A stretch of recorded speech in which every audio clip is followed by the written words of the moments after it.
Testing, 1, 2, 3.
Good evening, everyone. Welcome to this evening's Agenda Briefing Forum. This evening is not a decision-making forum. It is the briefing for the Ordinary Council meeting, which will be held next Tuesday, 20 September 2022. Please note this meeting is being live streamed. I would like to acknowledge the traditional custodians of the land on which we are meeting, the Whadjuk people of the Noongar Nation, and pay my respects to their elders, past, present and emerging. Before I continue on to attendance, I'd like to read out the following. On behalf of the City of Bayswater, I would like to extend our sincere condolences to the Royal Family, the people of Britain and the Commonwealth, and those all around the world as they mourn the loss of Her Majesty Queen Elizabeth II.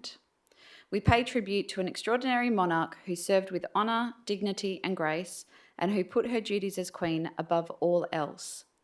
As we mark the end of decades of devoted service, we remember the many lives she has touched. Her royal legacy will live on. I would like to invite you to observe a minute's silence in honour of Her Majesty Queen Elizabeth II.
Thank you, everyone.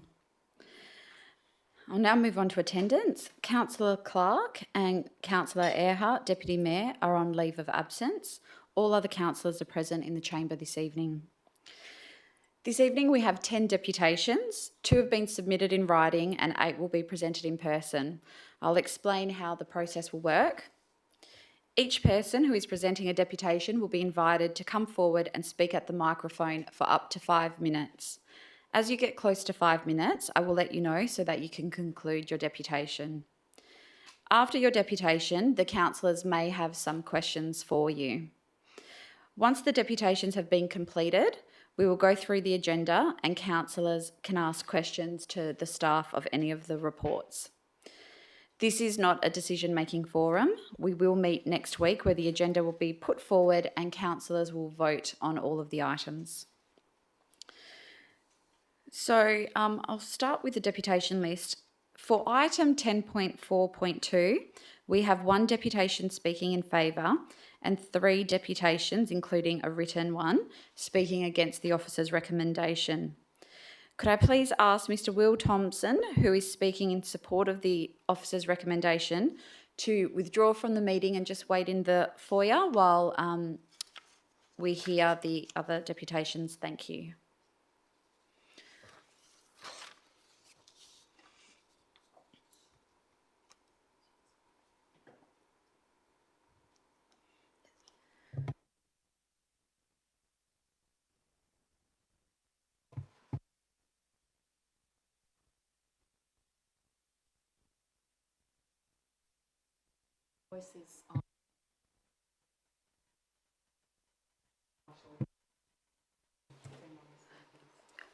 Oh, your microphone's not working. Is anyone else having that problem?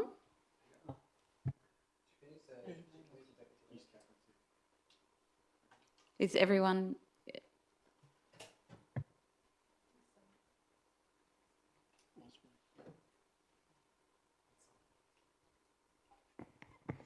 Lovely. Thank you very much. It's just an impartial declaration on item 10.4.2 being the proposed parking area along May Street and others. That is the Chisholm College location where my 2 grandchildren are attending college. Thank you. Thank you. and it's Councillor impartial. Eveson? Oh, okay. Councillor Sazowski? Thank you. On the same item, 10.4.2, I'm a member of the Chisholm College Alumni Association, impartial interest. Thank you. So in relation to item 10.4.2, Miss Kerry Baker will be in attendance. Oh, sorry, Councillor Bull. Impartiality interest. My daughter is a student at Chisholm Catholic College. Thank you. So Miss Kerry Baker, would you like to please come forward? Miss Kerry Baker? I'll just make sure the microphone's on for you. Sorry. We need it. I said Miss Kerry. Sorry, could you please state your name? Kerry Baker, 87 May Street in Bedford. Thank you. Please go ahead. I'm here opposed to the relocation of the driveway to the college, and furthermore the basketball courts. They're the main reasons for being here tonight. It's proper shambles, the traffic down there at the college, and it's only going to get worse with what's planned by this new drawn up plans. Originally there was probably only 6 vehicles that would come into the existing entry to the college, and it wouldn't interfere with us further down the street. Now what's going to happen now, there'll be 20 cars lined up, motors running, to turn into the new driveway. This will cause further problems, especially for us, because we're going to be opposite the driveway. There's cars turning in from Beaufort Street going in. There's cars coming up, travelling in a westerly direction, want to turn right into the college. And there's also the people using this May Street as a rat run. And that contributes also to the problem. I have a manicured lawn and garden which I like to keep in good condition, and these vehicles that are going to be using it as the rat run, as well as the vehicles turning into the college, are going to be running all over my lawn and damaging sprinklers and everything, and it's very annoying. It's not a big deal to damage sprinklers, but when you've got to replace them all the time, you get a bit sick of it. They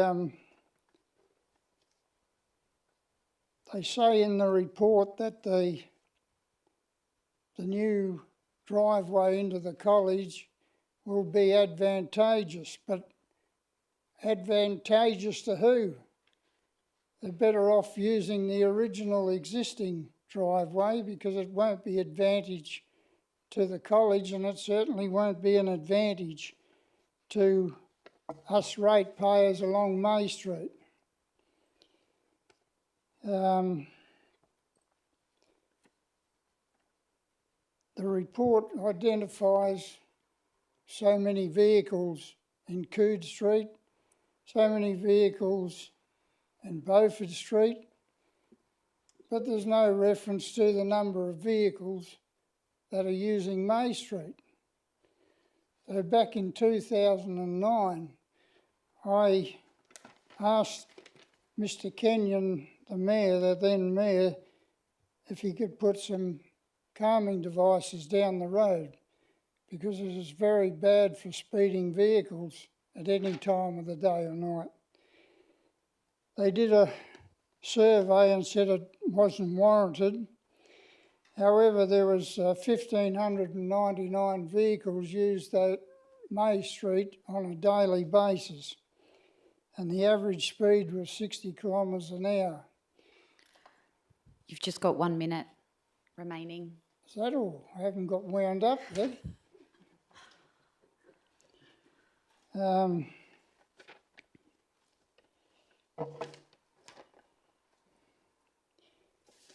My sons are couriers. They live in the house behind us. They have trouble 4 or 5 minutes getting out of the driveway now of a morning because they go between 7:30 and 8:30. They have no chance of getting out once you put another entry into the school.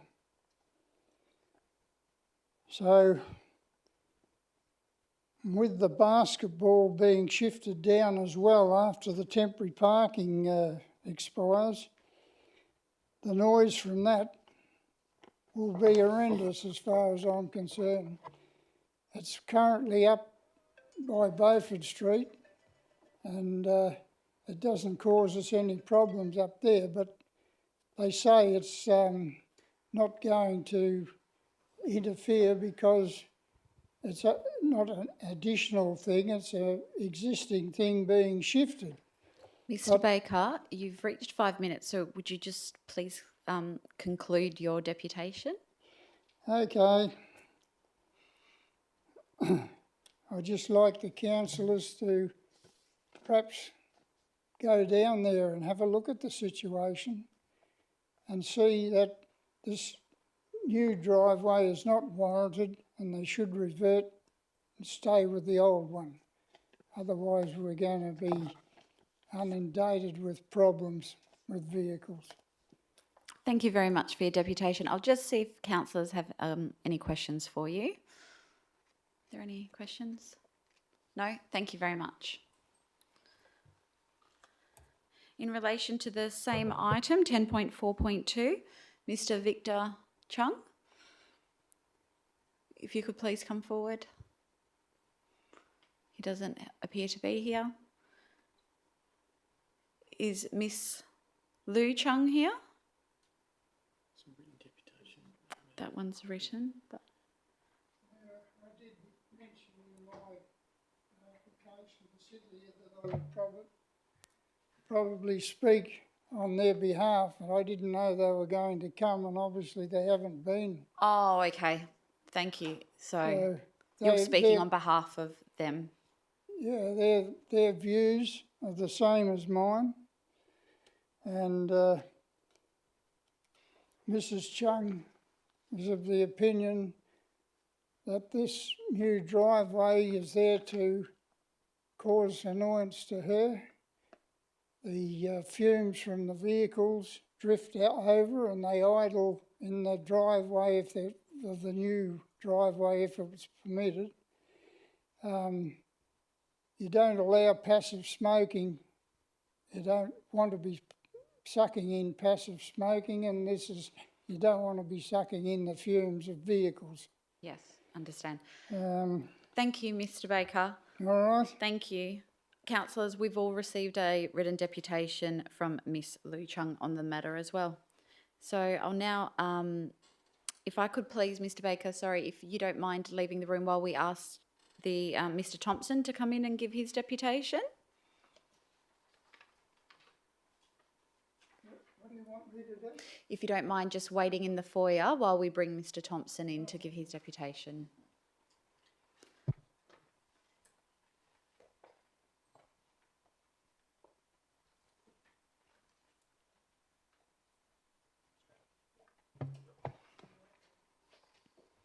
So in relation to item 10.4.2, Mr. Will Thompson is speaking in support of the officer's recommendation. I'll just remind you, you've got 5 minutes. Sure, thank you. I have a presentation that I had sent through today to show at this deputation. Has that been received? We'll just Great. get that up. Thanks very much. Just while that's coming up, I'm speaking in support. I represent the architectural practice that is the college's architect and am responsible for the application. And in light of the officer's recommendations for approval, which is based on, I guess, acknowledgement that we're kind of compliant with the planning requirements and the traffic and engineering studies that show that this is a suitable location for the car park. I just really wanted to use this as an opportunity to present some additional kind of presentation imagery and to discuss the sort of benefits of the proposal, more for the councillors' sort of benefit, to sort of illustrate what this is going to look like, because from a planning perspective we sort of addressed that within our submission. On screen at the moment is this copy of the school master plan. I can refer to that if there's any questions that come up, but I'm not really wanting to talk about that at this stage. I just would like to provide a couple of slides of the existing context taken quite recently. This is the corner of May and Beaufort Street and the basketball courts and gymnasium to the corner of the college. One thing I would like to point out is the landscaping to the corner outside of the school fence, which is actually council land that the college maintain, and there's some other instances of that around the campus. They have a commitment to beautifying the streetscape and providing landscaping outside of their site. You can just see that in the corner of this image as well, which is as you approach the current existing entry to the school car park off May Street, which we're proposing to relocate as part of this application. And then this is the condition of the 3 residential houses that have since been demolished that are the location of the proposed new car park. So you can, just to give a sort of sense of scale and street context and character before our development. And so the plan on page is the plan that was submitted with the application. I hope you can see it. I'm not sure if I can laser any of this, sort of, but anyway, please bear with me. You can see on the plan that we have a new car park within the site. Obviously that's the submission today, but we have surrounded that car park on all 4 sides, plus within the centre of the car park with new soft landscaping. A considerable extra over tree planting than the minimum 1 tree per 4 bays as is required by the council planning. I think on count, and it's in the officer's report, we have something in the order of 40 to 50 trees going in as part of this development, some existing, some new. And it's really what I wanted to present today is that we believe that this is an opportunity to beautify the streetscape and will actually contribute back to the streetscape rather than detract from the local character. One thing I did want to just point out before we move on to some renders that we've produced is this is a building that we've recently just refurbished to the campus. It's a change room adjacent to the change rooms that we've completed.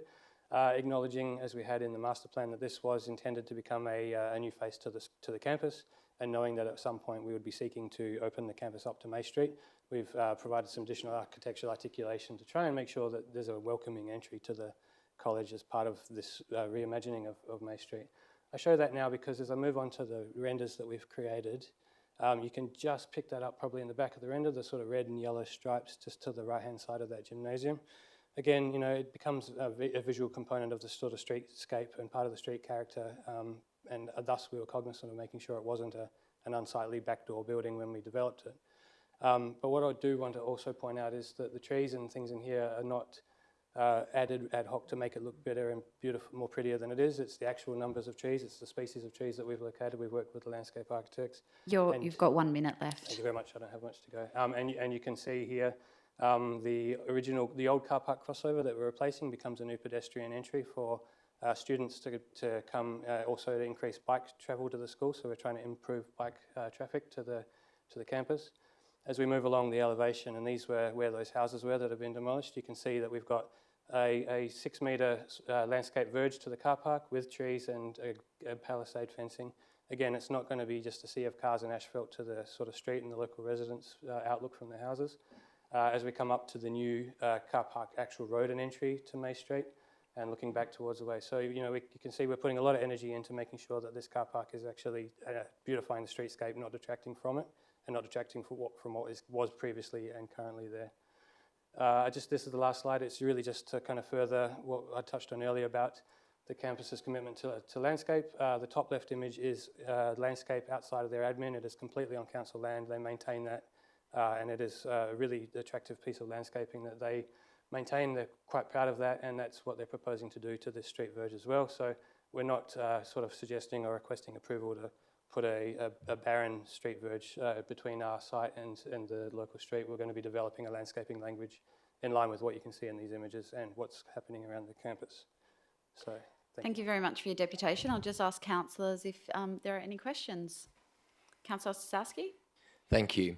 I know the grounds well because I went to the school. What are the advantages of having the driveway moved as opposed to just using the new driveway and putting the bike and pedestrian access on the other side? I know that the main access to the college grounds or where students would go through is on the right-hand side. So why would you be putting the pedestrian and bike area on close to the basketball court when the actual linkage into the college is on the right-hand side instead? Sure, great. Thanks for the question. It's, again, a little bit hard to see on the plans, but it is also what was included in the DA. This new bike pedestrian path, which is just on the left of the screen, allows us to create a new bike shelter to house 55 bicycles that will be constructed separately by the college. The new change room project that we constructed is also an end-of-trip facility for staff and students. So the college have a focus to bring students into that end of the site, allow them to park their bikes and use end-of-trip facilities before or after school. And the location of the car bay relocated to where, so car entry crossover to where we are locating it, allows for a linear straight through connection. Sorry, again, if we see it on the master plan, we have that large pink circle just off the bottom of May Street between the green and the orange. That becomes a new entry. It'll become a new entry wayfinding moment when we develop the campus proper. Maybe it becomes wayfinding sculpture entry signage. We're not sure yet. We're working on that with them, but it becomes then a new north-south link that connects all the way up between the e-learning and up to the chapel at the north. So there's a kind of strategic master planning approach to the development. The orange to the right is to the top right of the roundabout is the existing design tech and arts building, and part of the future expansion anticipated as the college develops would be to create a new home for food textiles and home economics onto May Street, which will also have then a community cafe and other things associated with that, with community gardens to the right, which you can sort of see there in green. So again, they very much have a vision about being able to develop the frontage along May Street as they can sort of procure more properties along there, which is their plan, to be able to really make this a permeable connection to the local community. Any other questions, councillor? No. Any other questions? Councillor Johnson? Thank you for that. And also just note I have an impartial interest. My children did previously attend Chisholm but do not currently. Thank you for being here to make that presentation, so I appreciate that. I guess, I mean, you know, what the master plan shows and what some of the residents in May Street are concerned about is, you know, is going to take their houses. And so that's a concern. I'm wondering, have you been liaising with the neighbours, particularly at 102 May Street? No, the college have been for some time, yes. Yeah, okay, thank you. So can I ask then, let's see, who's going to be using the car park? Who's intended? This is a staff park. What happens at the moment is staff park within an easement, a stormwater easement that comes in off the current crossover. And then additional to that becomes a parent pickup and drop in the afternoons for year 7 and 8 students. So what this is allowing us to do is move all the staff which are currently along that long band of road on the edge of the oval into this parking area, and it allows us to then redevelop that internal road to make the pickup and drop off a little bit more successful than what's currently happening. So that who will be using that pickup area then and using that driveway? It will only be the parents pickup in the afternoons. For what years, sorry? 7s and 8s. Still 7s and 8s. Okay. And current staff, so you don't anticipate increased traffic as a result of this? No, not at all. And the traffic impact statement that's with the DA has confirmed that. The current arrangement of parent pickup will be slightly better, but won't be any worse than what currently exists in that internal road. And the staff that are coming obviously before and after parents have come and gone. So the traffic relocation out is not an issue at all. We're also maintaining parent traffic out to Bellam Street and not back onto May Street, so we're not adding any additional traffic burden back onto May Street than currently exists. Okay, thank you for that. The bike access, Chisholm hasn't always encouraged their students to ride bikes. I'm wondering, are you aware, do they have an active transport plan, or are they doing work to encourage their students to cycle or walk to school? They are, and that's the reason for wanting the additional end-of-trip facility and bike parking so that they can encourage that further. Part of the traffic analysis that we had done through the master plan identified a disproportionate number of single child parent drop-off on site and not a lot of bus or bicycle, and especially students within less than a sort of 2 kilometre radius, and they've, off the back of that, are determined to change that, so they're putting in part of their strategic plan additional plan implementation to have students cycle more and to use the bike parking facility. So as I said, we're providing 52 bicycle bays within that sheltered bike parking facility adjacent end of trip as part of the project. Terrific, thank you for that. The driveway in particular, what species of trees, sorry, you're planning on putting along there? I knew you were going to ask about trees, and I don't have it on me. It is in the DA planning set that's been part of the consideration, but the entire planning is native trees. There's one existing jacaranda and one existing magnolia on two of the residential properties that are being retained. You can maybe just make that out in the plan.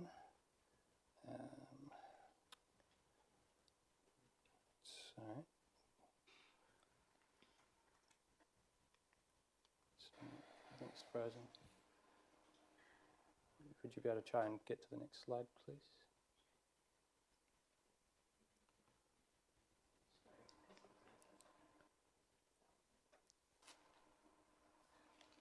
There we are. So just in the top right, there's a large, two trees with red circles, if you can make that out. One is the existing jacaranda that we're retaining, and the other is an existing magnolia that are mature trees, quite a large canopy spread. And to the bottom left, adjacent to the pedestrian entry, is an existing jacaranda, and then there's a row of bottlebrush trees that we're retaining. And so we designed the car park within all the existing trees that we could retain.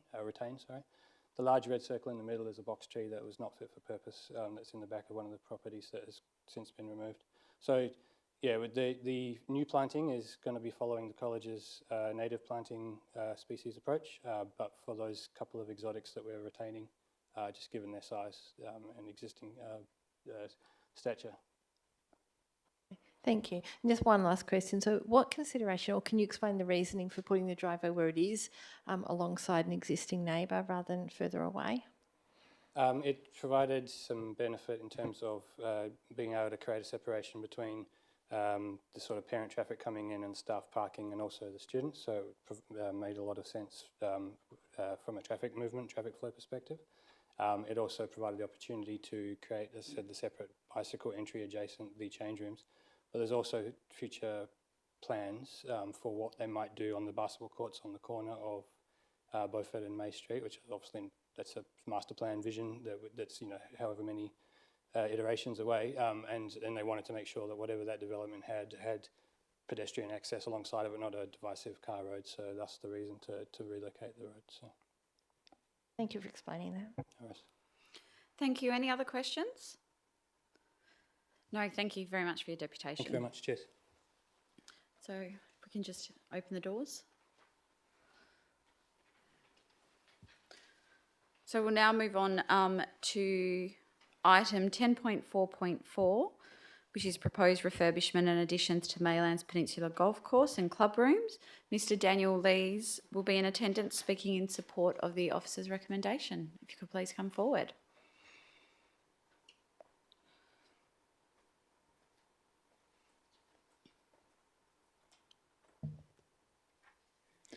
Good evening, Mayor and Councillors. My name is Dan Lees. I'm a town planning consultant from Element, speaking in support of this item. So thank you for the opportunity to speak with you this evening in support of the proposed refurbishment and additions to the Maylands Peninsula Public Golf Course and the Swanbank Cafe and Bar. As you'll know, this is an existing asset to the golfing community, with this proposal seeking to broaden the appeal and inclusiveness of the venue, so as to benefit the Maylands community more widely. This proposal seeks to reposition the offering via an expanded restaurant, enhanced playground, shade structures and landscaping, so that this is a true family-friendly venue, clearly open to all, that no longer just caters to golfers. I think it's fair to say that the existing buildings are in need of some TLC, which this proposal will remedy through an architectural rejuvenation and upgraded landscaping treatments to the surrounds, as you can see on page 268 of your agenda, which is the landscaping plan. Our project team, which has involved our architect, landscape architect, and sustainability consultant, have worked collaboratively with the city's design review panel and officers, taking on board feedback and presenting to the design review panel twice and obtaining its support. This project will refresh the arrival experience for golfers, move the pro shop back to its original location to then free up space for the restaurant bar, which can spill out to the weather-protected outdoor dining area overlooking the golf course, as well as the new playground. A key move has been to provide legible and separate entry points and arrival experiences for general patrons as distinct from golfers. This is being achieved through the subtle signage, new pathways and landscaping to assist in wayfinding and to emphasise the name of the venue, the Swanbank Cafe and Bar, again to differentiate itself from the golf club itself. One request that I do have is to delete recommended condition number 4, which requires public art to the tune of $32,000. This condition stems from the city's percent for public art policy. However, the policy states that it applies where development is proposed on private property. This is not the case for this proposal. This is a public golf course on public land that is variously owned by the City of Bayswater and by the state government. Furthermore, the land is not zoned and it's not subject to the City of Bayswater's local planning scheme, as it is reserved under the Metropolitan Region scheme for parks and recreation. This project requires development approval, as is set out in the report, development approval from Department of Biodiversity, Conservation and Attractions. It's not a typical development application that would require approval from the city. So it's on this basis that the city's public art policy is not considered to apply to this proposal, and on this basis I would respectfully request that you delete condition 4 from the recommendation. The remaining conditions are all fair and reasonable, and we have no concerns with those. But in conclusion, I hope you'll find that this is a very exciting opportunity to provide a fresh feel for the facility, both inside and out, to expand the offering, to encourage a much wider patronage, so that it is a true benefit to the local community and not just golfers. And we do look forward to the city's continued support of the project. So thank you very much for your time. Thank you for your deputation, Mr. Lees. I'll ask if councillors have questions that they'd like to ask. No? Thank you very much. In relation to the same item, Mr. Warren Lance, if you'd like to come forward, you're speaking in support of the officer's recommendation.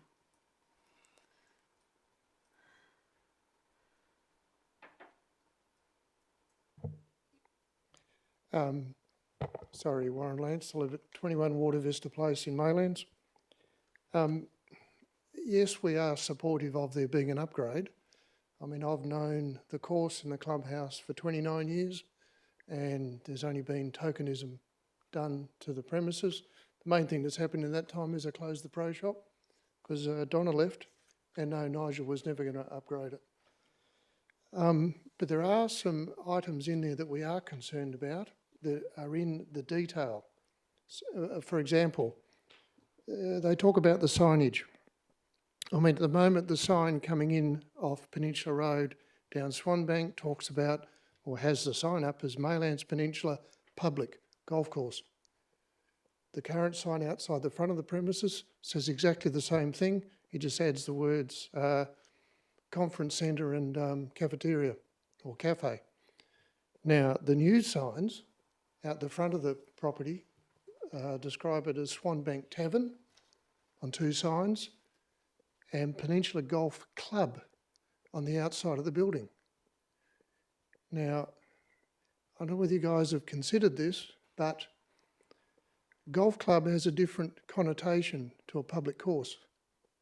Golf clubs normally have members.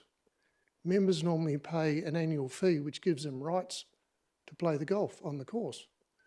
That means you won't be getting green fees. So that word club is a problem, I suspect, to the city.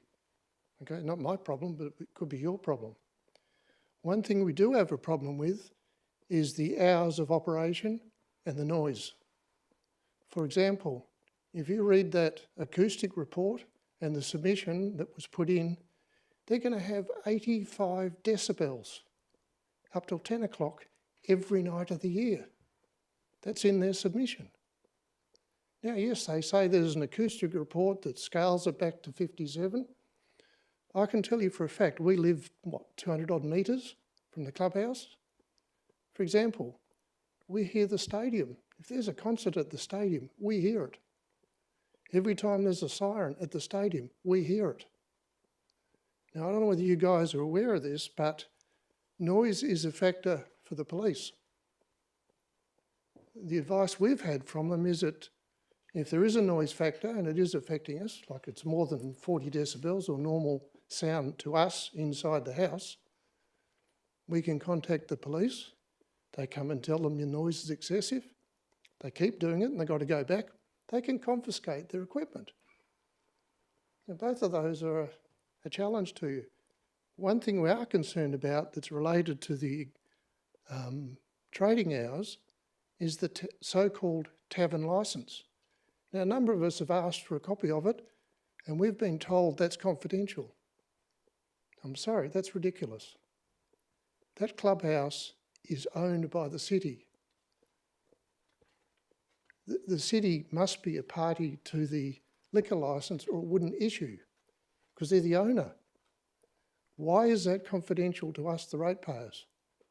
It goes against transparency, accountability, everything you want to say. So that is completely baffling. So, other than that, good, get the thing done. But I think you need to look at the signage, you need to look at the noise. Both of those are going to cause you some grief if not handled properly. Thank you very much for your deputation. I'll just see if councillors have any questions for you. No, thank you.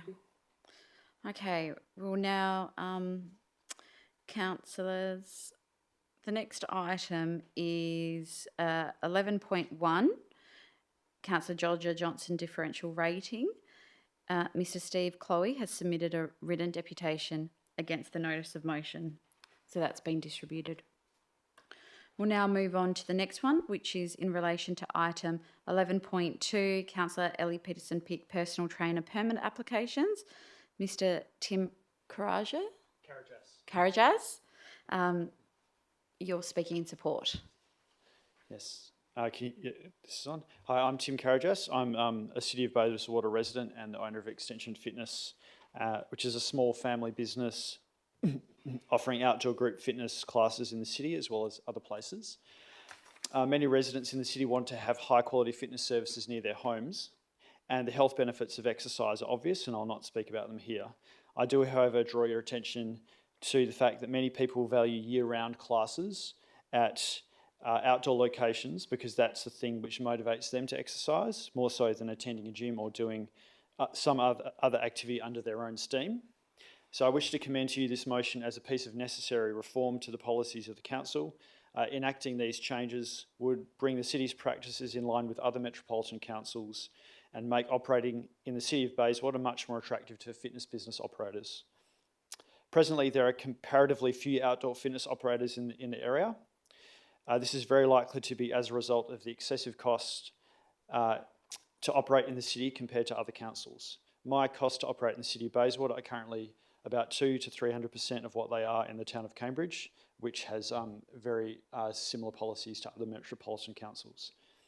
So in recent weeks, I've shut down a morning fitness class, which ran twice a week, that I was operating at Gibney Reserve. I did this because I was losing money to offer the class, in large part because of the high cost of reserve hire, overly restrictive policies and an inefficient bookings process in place in the city. This class was attended by local residents and parents with children at Maylands Peninsula Primary School. The city should charge what they need to cover their costs in providing access to and maintenance of the reserves. A permit system is needed to ensure that there's no excessive disturbance to residents, and I fully support that structure. Trainers should also pay their fair share of upkeep. We all have things which we think we value and say we believe. We state our support for certain principles. but our actions reveal what we actually believe and value, for better or worse. We discover whether we actually believe a principle when we have to incur a cost to act in accordance with it. And the cost may not be financial, it may be relational or reputational risk, the chance of causing offence, or expending energy and effort we'd rather conserve. One can observe in all sorts of places the City of Bayswater's stated support for local small businesses and a spoken commitment to activating spaces to facilitate the health and wellbeing of the community. It's prominent on local signage and social media, and your actions on this motion will help you to know whether these are actual beliefs and values or simply buzzwords. Thank you. Thank you very much. I'll just ask councillors if they have any questions. No, thank you for your deputation. In relation to the same item, we have Miss Leanne O'Mahony. If you'd like to come forward. A lot scarier than I thought it was going to be. My name's Leanne O'Mahony. I've got 2 small children, and I'm standing here just in support of what we've just been talking about. As Tim said, health and fitness benefits we don't really need to go into. I'm a busy working mum of 2. The one thing that really encouraged me to attend those fitness classes was actually its convenience and its location. I work all day in an office with no windows, got no interest in going to the gym, but actually Gibney Reserve and watching the sunrise in the morning did encourage me to get out of bed and attend those classes. I was really disappointed to hear that it was perhaps the City of Bayswater's policies that have now prevented me from taking part in that class, so I'd really love for those policies to be looked at to see what can be done. It's a really beneficial service to Maylands and the local residents, and it was quite widely attended, so thank you. Thank you very much. I'll just ask if councillors have any questions. No, thank you. Oh, if you don't mind coming forward. Hi, Leanne. Can you elaborate a bit more? Where were you training, and what the impact of not having that option for you? So we were training at Gibney Reserve, just near the Football West building there, and the fact that it's no longer running means that I can no longer attend training. I've got 2 small children. I can't drive, long spaces, long distances in the mornings. Like, I need it to be close and convenient to give me the opportunity to attend that, and the fact that it's outdoors as well. Yep, that's what really allowed me to attend. I need to be close to my children and also to school. I need to get them ready. You know what mornings are like with small children. So convenience is the number one key. Thank you. So we'll now move on to the next deputation, which is in relation to item 11.3, review of school chaplaincy funding distribution, and I'll just declare an impartial interest as the report refers to a school which my daughter attends and schools of which I'm on the board. So I'll be staying in the room. Councillor Bull? I'd like to declare an impartiality interest. I'm on the school board of Hillcrest Primary School, Bayswater Primary School and Durham Road School. Councillor Palmer? Thank you, Madam Mayor. Just an impartial interest being on one of the school boards there mentioned. Thank you. Councillor Peterson-Pick? Very similar. I'm on the board of the Maylands Peninsula Primary School, which is mentioned in the report. And I'm impartial and I will stay in the room. Thank you. If Miss Tamsin Cullingford would like to come forward.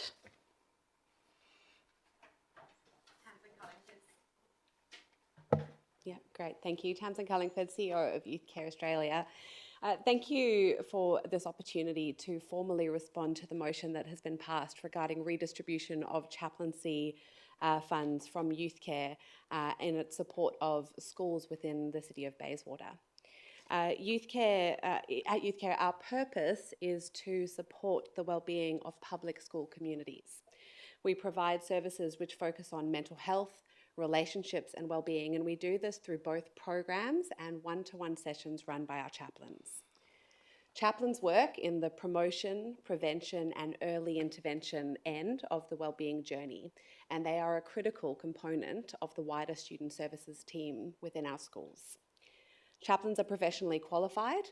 The national standard for qualification of a chaplain is a Cert 4 in youth work, community work or pastoral care, with additional training in mental health and in making referrals.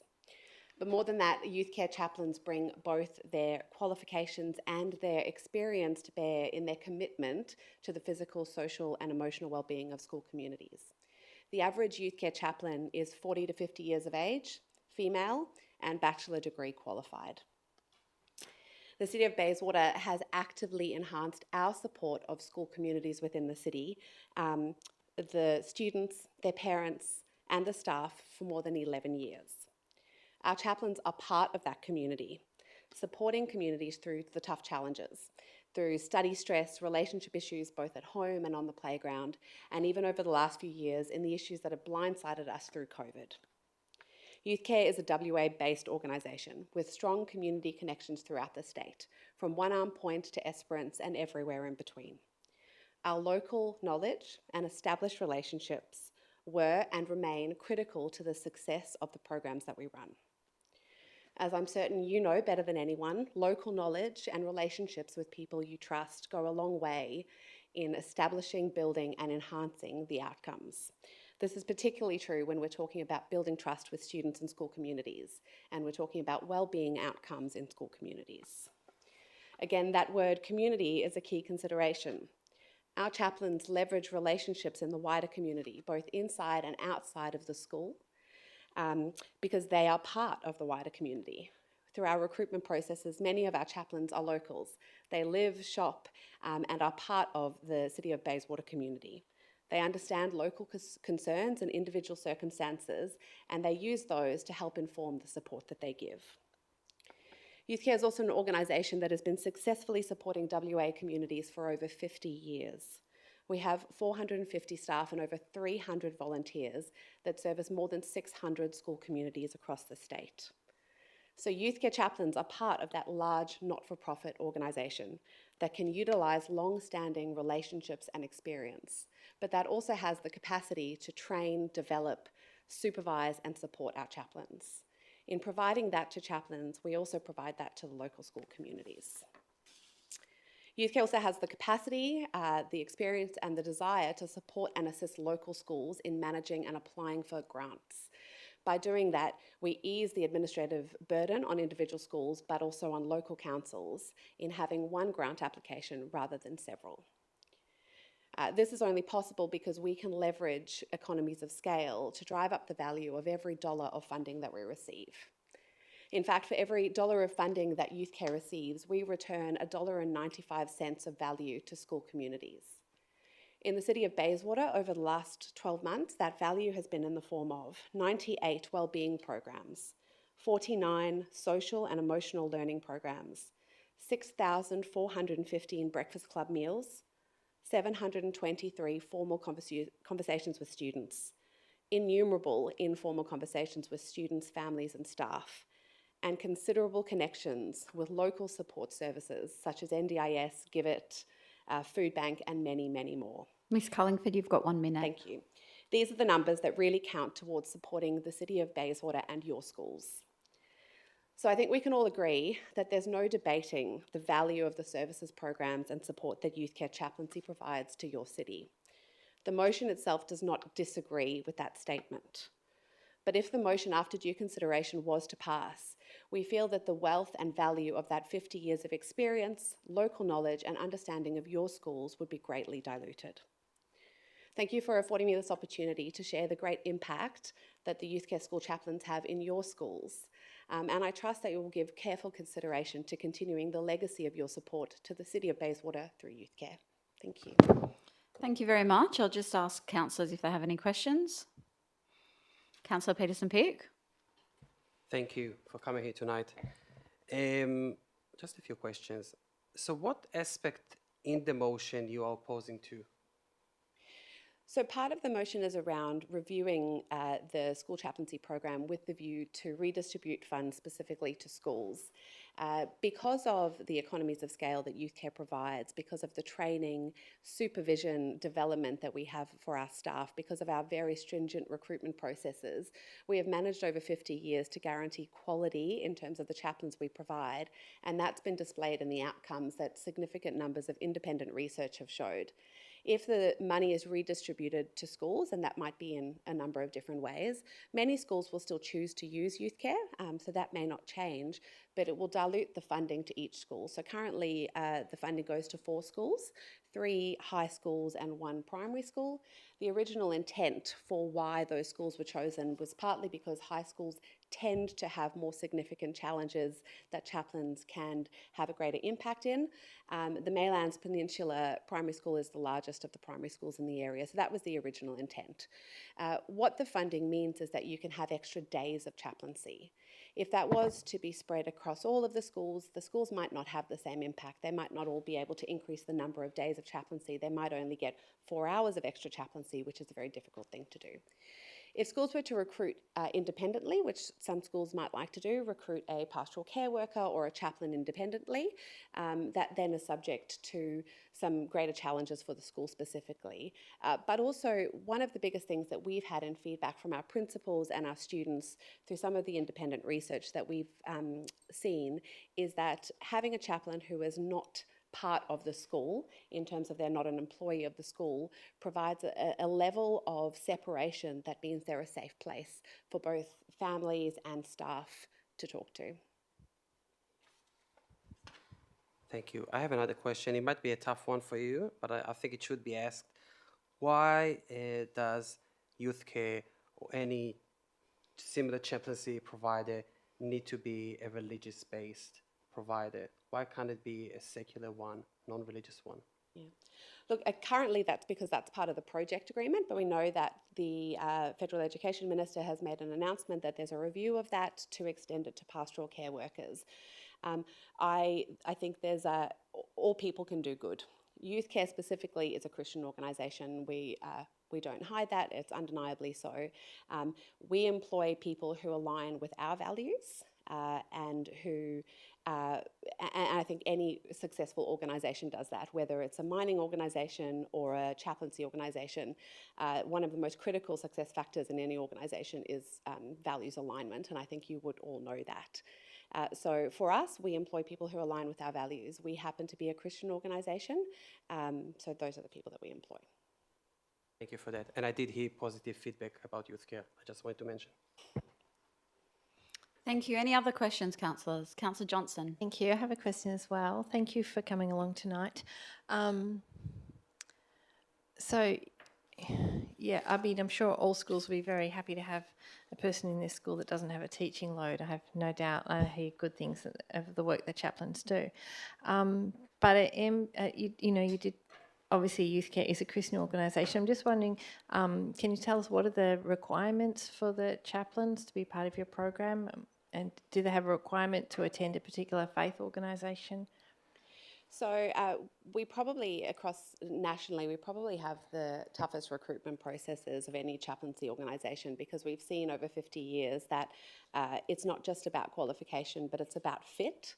And every school community is very different and requires something very different. So the basis is qualification. We do significant psychometric testing on all applicants to ensure, A, that there are no red flags, but actually that they have the right personality and skills to fit what a chaplain looks like and the type of work that a chaplain has to do. There's rounds of interviews both within youth care and within the school community. So we have 2 rounds of interviews. We do referee checks. It is an expectation that a chaplain is connected with a faith community. So we have chaplains ranging multiple different denominations and faith communities. They don't have to attend a specific church, but they have to be connected with a community in some way. So a chaplain has to attend a Christian church of some sort? Yeah. Okay, thank you for clarifying. Any other questions? Councillor Ball. Sorry, thanks for that. I just want to expand on that. So what are the minimum requirements to apply for a position with Youth Care? So the psychometric testing and interviews. Yep, so the national standard of qualification is a Cert 4 in youth work, community work, or pastoral care, with additional units in mental health and making referrals. So that's minimum from a qualification perspective. And so thank you. What are youth care's requirements? So those are our minimum requirements. Are you asking about professional qualifications, or are there other? Well, I'm asking if I wanted to apply, what would I need to have to apply? Yeah, so you'll need to have one of those qualifications or an intent. Through COVID, there is a process where we can apply for waivers. So because it was very difficult to get people across the line with qualifications. So we can apply for a 12-month waiver, but you'd have to have the qualifications, you'd have to have a number of references, you would have had to have undertaken the psychometrics, and then you would have gone through 2 interview rounds. Okay. I'm not christened or baptised. If I had those other qualifications, could I have a job with youth care? Yes, that's not a question that forms part of our recruitment process. Okay. So if I don't go to church, can I still work for youth care? We have chaplains, particularly in remote areas, who don't attend church, that are connected in some way to a community, a faith community, and they are chaplains. And if I'm Muslim? So we, like any successful organisation, employ people who align with our values. So everyone is welcome to apply for a position at youth care, but the people who tend to align with our organisation are Christians. Okay, thank you. Any other questions, councillors? No. Thank you very much for your deputation.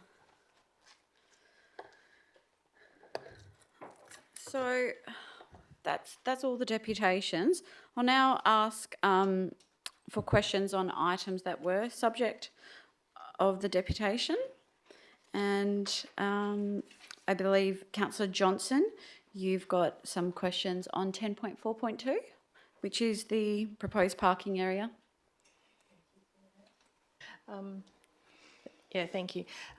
Just actually probably one, I did ask most of the questions to the deputy, so I didn't realise that would be coming along. But I still have a question about the plant list, because I'm just wondering if someone can point me to where I'll find that. Yes, I'll go to the director. Through the chair, there's in the development plans, there's a landscaping plan that has a list of the species of trees. I'm just trying to find it for you. Not sure whether the manager can point a bit more quickly than I can. Through you, Madam Mayor, it's on the third plan. So the last page of the report is 161. And if you go over, then there it is with the green. Then the plant list is up the top right. Okay, thank you. Just on my version, I can't see the trees to be marked. I don't know what the trees are along the driveway against Mrs. Chung's house at 102. I can't figure out from those little crosses what trees those are.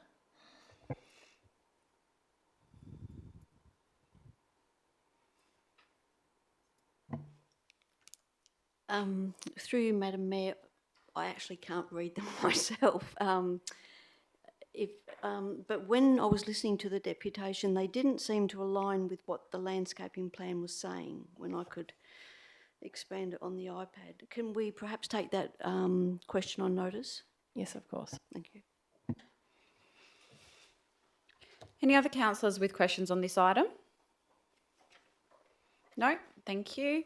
We'll now go to item 10.4.4. Councillor Peterson-Pigg, you have some questions about the proposed refurbishment and additions to Maylands Golf Course. Yes, thank you. Several questions. The first one is about the spending. The report mentions that the applicant will spend $3.2 million, but it was my understanding also from reading the report again that there is a commitment to spend $4 million. So why the requirement is only for 3.2 now? I'll go to the director. Yeah, through the chair, the amount that's included in the report is basically the construction costs. So there are other costs associated with this development in terms of consultant costs, design costs, etc. So I think the bottom line will be that once all of those costs are known, we'll be auditing those costs to ensure that the expenditure is in accordance with the contract agreement. Okay, thank you. I have a question with regards to the bicycle parking issue that some residents raised concerns, specifically with the fact that the development approval doesn't put any requirement on bicycle parking. So my first question, do we know how many can't bicycle parking we have there, and what is being proposed? I'll go to the director. Through the chair, I'll say that there's no specific requirement in our town planning scheme, so it is at the discretion of the city. But we thought that that there was no need for it, or that there will be cycling anyway. So, but there's no specific planning requirement for bicycle bays, one bay for whatever. We don't have that in our town planning scheme. So there is no requirement, and this is why it is not added as a condition? That's correct. Can the city, if the city wanted to, do we have a discretion around this? Through the chair, they can. Keep in mind that there's a parking requirement. Usually with bicycle parking is usually an offset for if there's a variation of car parking requirements. In this instance, there was a requirement some time ago for to provide parking elsewhere in the area. But yeah, council has got the discretion to apply that. Okay. Thank you. My next issue for question is the public toilets. So currently we have public toilets there, and I understand the proposal is to change the public toilets to become customer toilets. Can we first of all confirm that that's the case, that we are losing the public open toilets? Go to the director. Through the chair, might see if whether the manager can clarify that. Through you, Madam Mayor, you'll notice on page 254 of the agenda where we respond to the matter of toilets, there's no requirement for the operator to provide public toilets on the site. However, being a public facility, those toilets would be likely available during the hours of operation, but not for the general public. But currently we do have general public toilets, is that correct? I'm not sure about that. I can probably check with the manager of recreation.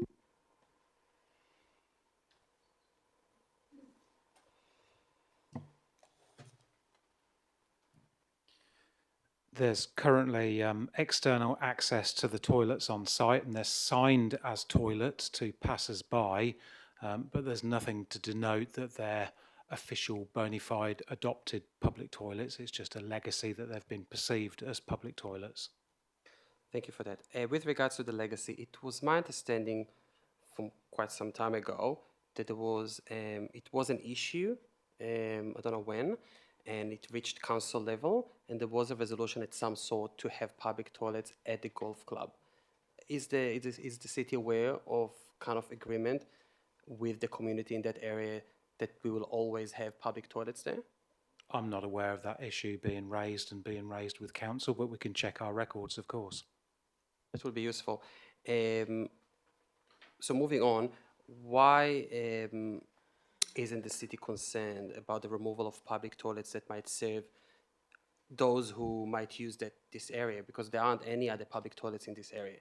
So why isn't the city concerned that we are losing this type of amenity? The nearest available public toilets are 900 metres further down Swanbank Avenue on Foreshore Reserve, next to the Maylands Boat Road, next to the Police Academy. Okay, quite far away. Okay, thank you. Any other questions on this item, councillors? No, thank you.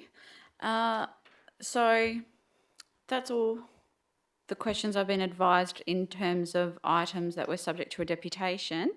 The next questions Sorry, that I Madam, have... I do have actually one question about 11.3, if I can ask it now. Go ahead. Yeah, if it's the right timing? Yes. Yeah, just one question, if I can. I don't know if it's to you, Madam, as the mover, just to clarify the motion. Is it also the intention in the motion that we will look at the allocation of funding, not only between schools, but also whether youth care or other sources? Is this the intention? Or it is not to open this discussion, it's to keep youth care funding, and we're just talking about different schools? And I'm asking that because the motion, if I bring it up, it talks about the current chaplaincy program, which is youth care. So I'll just read the line in the motion. It says, prepare a report with recommendations on which City of Bayswater schools should directly receive funding from the city. For the? From the from the budget for the school chaplaincy program. For the school chaplaincy program. So it's the schools should directly receive funding from the city. For their discretion. Directly to the schools. Okay, I just wanted to make sure that the intention is for their discretion. Thank you. Yeah? It's directly to the schools. Yeah, but it is confusing because it says the school chaplaincy program, and the program actually currently is for youth care. No. Thank you. Any other questions on this item? No? Okay, so Councillor Peterson-Pick, you've indicated you have questions on 10.4.1, being the proposed retaining walls and site works. Yeah, just one question on this one. I'm just bringing this. On page...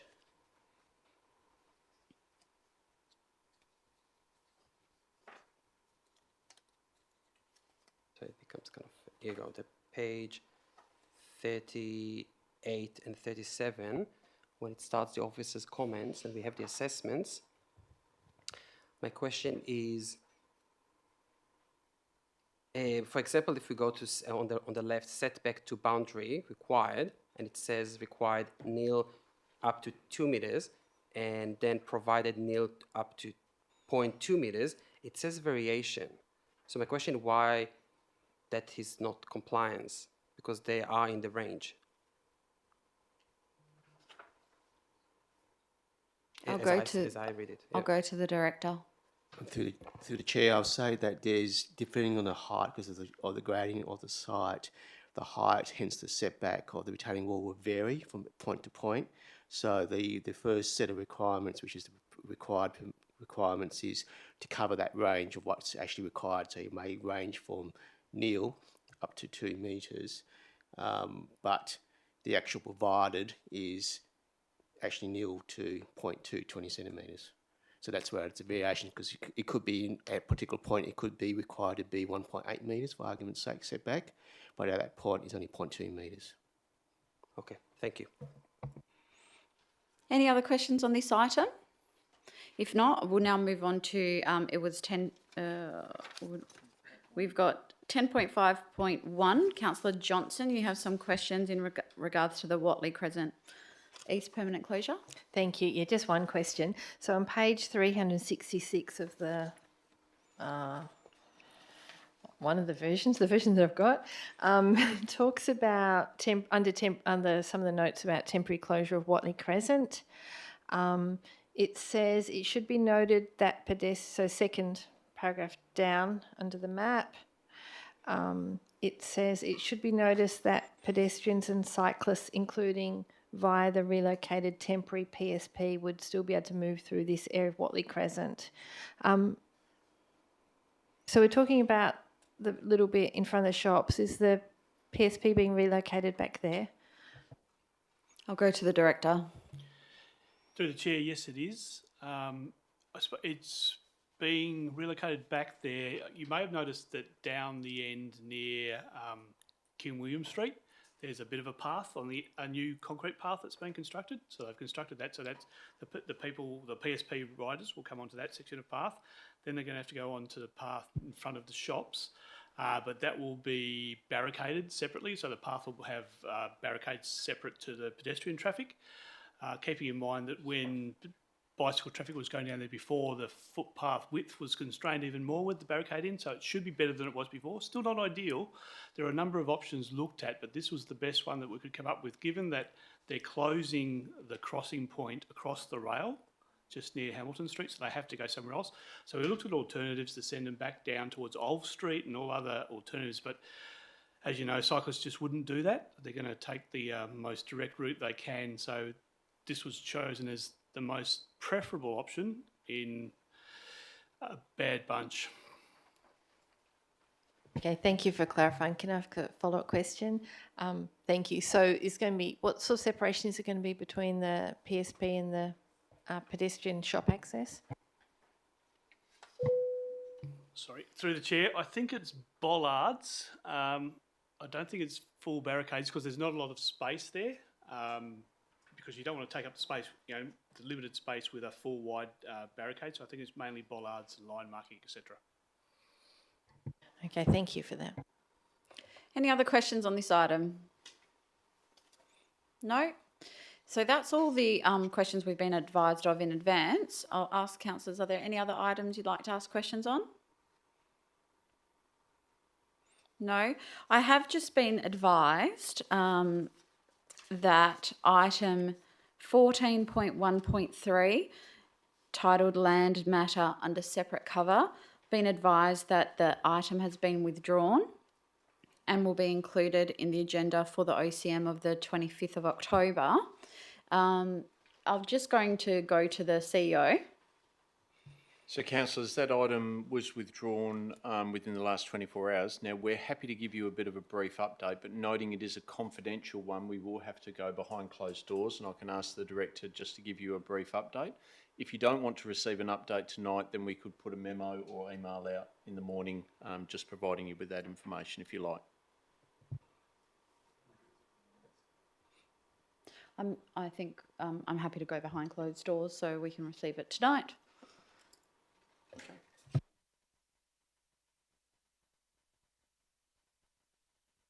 If we could close the doors and end the live stream.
Councillors, if there's nothing else, I will close this evening's agenda briefing forum at 8:15 p.m. Thank you.